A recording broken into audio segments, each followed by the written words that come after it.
Halo teman-teman, hari ini kita akan membahas soal prediksi SIMAK UI untuk tahun 2026.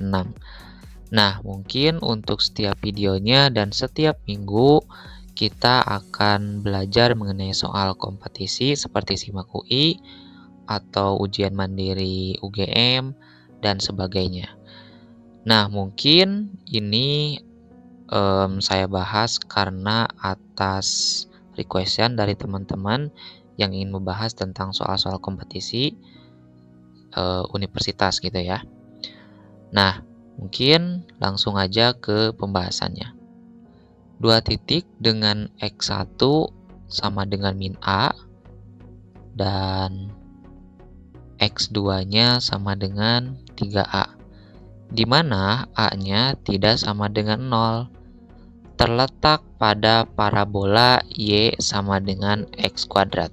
Pertama, dari kalimat satu ini kita harus bentuk dulu parabolanya. Ini supaya kelihatan grafiknya seperti apa ya. Nah, mungkin aku nggak akan ngejelasin kenapa bentuk parabola itu seperti ini dan titiknya kenapa di 0,0 ya. Mungkin kalian bisa cari tahu sendiri atau kalian lihat video aku yang sebelum-sebelumnya ya, tentang menggambar sebuah grafik menggunakan kalkulus.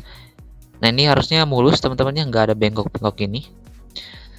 Oke, sekarang katanya X1 dan X2-nya terletak pada parabolanya. Misalkan X1-nya di sebelah sini ya. X1-nya itu sama dengan min A gitu. Nah, ini kan grafiknya Y sama dengan X kuadrat ya. Nah, karena X1-nya sama dengan min A, berarti kita bisa menentukan nilai Y-nya. Jadi Y untuk X1 sama dengan min A, maka Y1-nya itu sama dengan minus A dipangkat 2 sama dengan A kuadrat. Nah, misalkan A kuadratnya itu di atas, di sebelah sini, misalkan ya. Nah, jadi ini titik pertamanya kita udah dapat, yaitu X1, X1-nya minus A, koma A kuadrat ya, di sini. Lalu untuk titik yang keduanya, 3A, lihat. Kita masukkan ke fungsinya. Kenapa dimasukkan ke fungsinya? Itu karena dua titik ini berada pada garis parabolanya. Makanya kita bisa masukkan ke persamaan parabolanya gitu ya. Itu alasannya.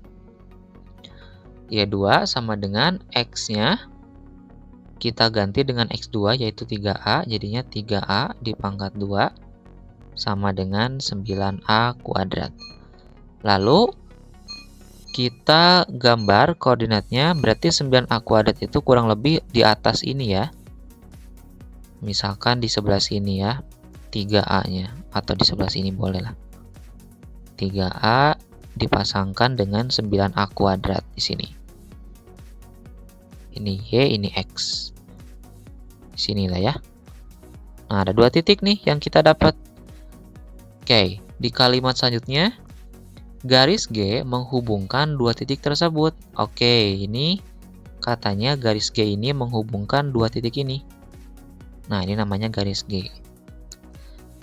Jika garis singgung parabola di suatu titik sejajar dengan garis G, maka garis singgung tersebut akan memotong sumbu Y di... Oke, pertama kita harus mencari tahu dulu persamaan garis G-nya seperti apa. Nah, ini di sini kita sudah tahu, teman-teman, sebenarnya karena kita sudah punya dua titik.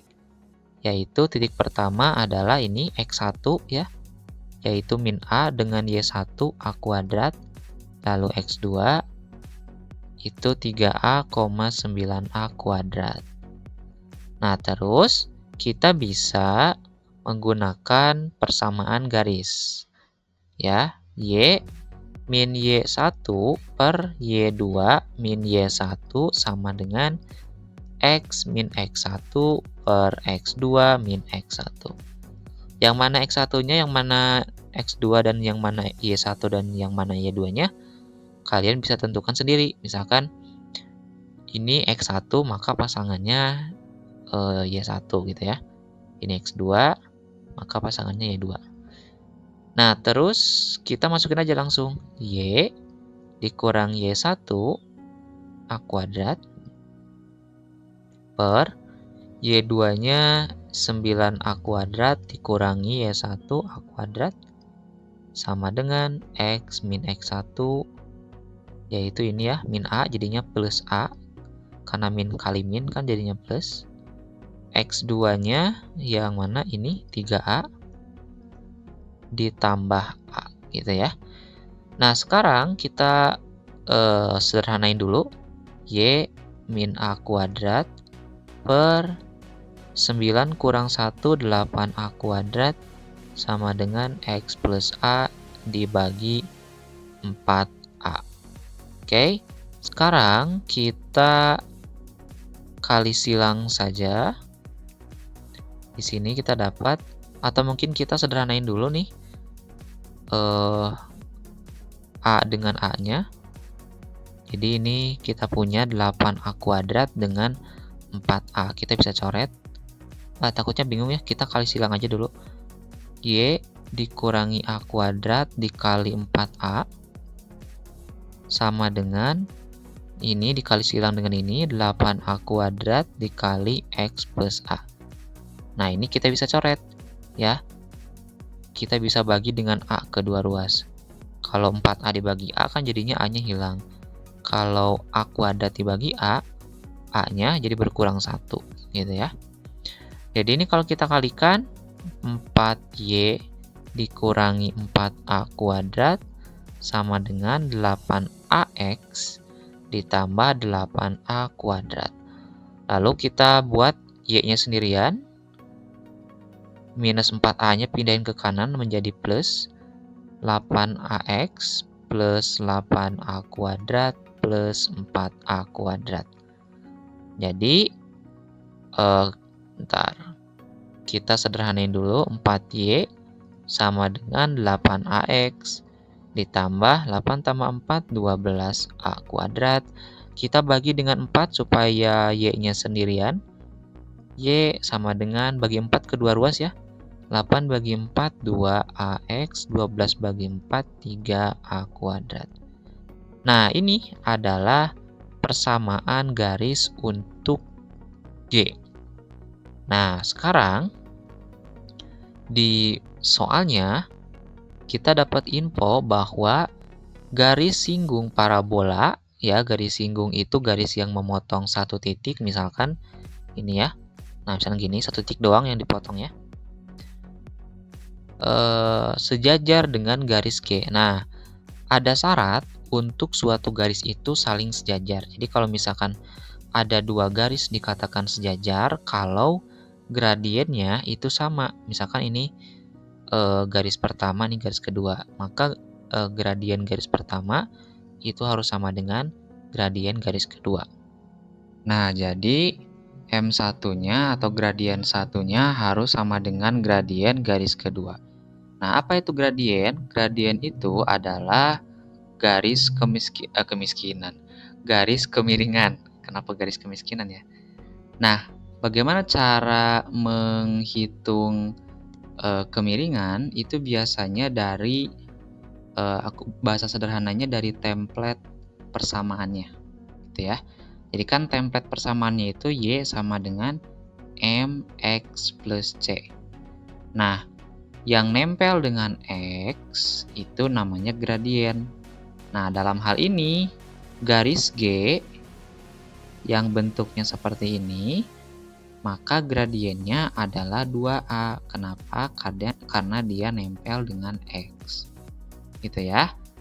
Nah, karena katanya garis singgung si parabolanya sejajar dengan garis G itu, maka 2A itu harus sama dengan M2, di mana M2 itu adalah garis dari garis singgung parabolanya, gitu ya. Nah, karena kita sudah mendapatkan kemiringannya, yaitu sebesar 2A, kita tinggal masukkan ke template persamaan garisnya. Y sama dengan M-nya kita ganti dengan 2A, X plus C. Udah dapat. Di sini tinggal kita lihat lagi gitu ya. Kita dapat Y sama dengan 2AX plus C. Katanya kita ingin menentukan garis singgung memotong di sumbu Y-nya itu di sebelah mana gitu. Nah, tapi yang jadi masalah di sini kita nggak tahu nih titik X-nya, titik dari garis ini memotong sumbu X-nya itu di mana gitu. Di sebelah mana di antara garis parabola ini. Nah, maka kita bisa menggunakan kalkulus atau turunan gitu ya. Nah, jadi kita mempunyai persamaan Y sama dengan X kuadrat, lalu kita turunkan ya. Jadi turunan dari persamaan ini adalah berupa gradien gitu ya. M sama dengan Y aksen, kita turunkan X kuadrat itu sama dengan 2X ya. Turunin 2-nya ke kiri, terus pangkatnya berkurang 1 ya, jadinya 2X2. Nah, karena gradiennya 2A dari garis yang kita nggak tahu gimana bentuknya, tapi yang jelas dia itu sejajar gitu ya dengan garis G ini. Dia nggak pernah bertemu lah dengan garis G ya. Nah, maka kita bisa menentukan nilai X-nya gitu. Nah, kita tinggal sesuaikan aja 2A dengan 2X yang sebelah sini yang kita dapat dari kalkulus atau turunan. Nah, berarti X-nya itu sama dengan A atau mungkin X0-nya itu sama dengan A. Nah, maka titik dari garis ini ya itu di A ternyata. Mungkin di sini ya A itu. Nah, di sini ternyata bukan di sini, tapi di sini. Berarti bentuk garisnya seperti ini nantinya gitu ya. Nah, sekarang kita harus menentukan nilai Y-nya gitu. Nilai Y dari titik X0 sama dengan A. Tinggal masukin aja ke persamaan kuadratnya. Y sama dengan X kuadrat, kita ganti X-nya menjadi A. Jadinya A kuadrat. Nah, maka titiknya adalah X0, Y0 atau A, A kuadrat. Begitu ya. Selanjutnya, tinggal kita masukkan ke persamaan garis singgung yang ini. Y ini Y-nya, ini X-nya. Jadi A kuadrat sama dengan 2A. X-nya adalah A. Ya, plus C. Karena kita ingin menentukan C-nya. Gitu ya. Jadi C-nya adalah A kuadrat. 2A kuadrat pindah ke kiri jadinya minus 2A kuadrat. Jadi nilai C-nya adalah minus A kuadrat. Maka kita bisa menentukan persamaan garisnya, yaitu Y sama dengan 2AX. C-nya ini minus A kuadrat. Sudah, dari sini udah gampang. Maka garis singgung tersebut akan memotong sumbu Y. Kalau memotong sumbu Y berarti nilai X-nya 0. Begitupun sebaliknya kalau kita ingin menentukan titik potong dengan sumbu X berarti Y-nya 0. Nah, karena kita ingin menentukan titik perpotongan sumbu Y, maka X-nya itu harus 0. Maka kita dapat nilai Y-nya sama dengan 2A dikali 0 dikurangi A kuadrat sama dengan 0 dikurangi A kuadrat minus A kuadrat. Jadi jawabannya adalah minus A kuadrat ya. Jawabannya yang E. Oke, selanjutnya untuk soal kedua. Ini tidak akan lama ya. A didefinisikan sebagai angka terbesar yang muncul dari dua lemparan dadu bersamaan. Probabilitas mendapatkan A paling besar 4. Oke, ada dadu, 2 dadu dilempar bersamaan. Karena di dadu itu paling besar itu kan 6 ya. Nah, maka kira-kira berapa semua kemungkinan dadu yang muncul? Kan bisa jadi 1 gitu ya. Dadu 1 muncul 1, dadu 2 muncul 1, terus 1 2 bisa gitu ya. dan seterusnya. Ini kalian bisa hitung dengan menggunakan ini ya, yang menggunakan diagram pohon itu. Tapi biar cepat kalian tinggal gunakan 6 pangkat N. Karena ada 2 dadu berarti 6 pangkat 2 ya. 6 pangkat 2 sama dengan 36. Nah, berarti ada 36 kemungkinan munculnya mata dadu saat kedua dadu ini dilemparkan secara bersamaan. Tadi ya contohnya bisa 11, 61, 66, 62 dan sebagainya. Nah, sekarang yang diminta adalah probabilitas mendapatkan A paling besar. Kita harus tahu dulu probabilitas itu apa. Probabilitas itu singkatnya peluang. Nah, kalau peluang itu kita punya formula kejadian, banyaknya kejadian dibagi seluruh kejadian. Nah, seluruh kejadiannya kan udah dapet ya, yaitu 36. Nah, yang kita ingin tentukan sekarang adalah banyaknya kejadian saat yang muncul itu paling besar 4. Nah, kita akan lihat secara numerasi, teman-teman. Lihat kalau misalkan ini dadu 1 dan ini dadu 2. Kita lihat ya. Kalau dadu 1 muncul kan paling besar 4 ya, berarti gak boleh lebih dari 4. 4, dadu 2 juga boleh 4. Gitu ya. Begitupun di sini 4, di sini 3 boleh, 42 boleh, 41 boleh. Nah, begitupun kalau dadu 1-nya muncul angka 3, dadu 2-nya muncul angka 4 juga boleh. 3, 3, 3, 2, 3, 1. Lihat ya. Setiap dadu 1 berkurang 1, ya kalian bisa hitung sebagai kelipatan 4. Lihat ya, ini sejumlah dadu 1 yang muncul 4 semua, ternyata kemungkinan atau kombinasinya ada 4. Bisa 44, 43, 42, 41, ini pokoknya sebanyak 4. Begitupun ketika dadu 1-nya berkurang 1, misalkan muncul 3, ini juga ada sebanyak 4. Nah, begitupun seterusnya sampai dadu 1 muncul angka 1. Berarti ada berapa tuh? 4, tambah 4, tambah 4, tambah 4, sampai dadu pertamanya 1. Berarti 4 kali 4. Sama dengan 16 ya.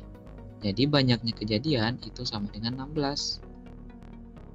Karena seluruh kejadiannya 36, maka probabilitasnya adalah 16/36. Atau kalau kita sederhanain, bagi 4, 9, bagi 4, 4. Jadinya 4/9 gitu ya. Jawabannya adalah yang B.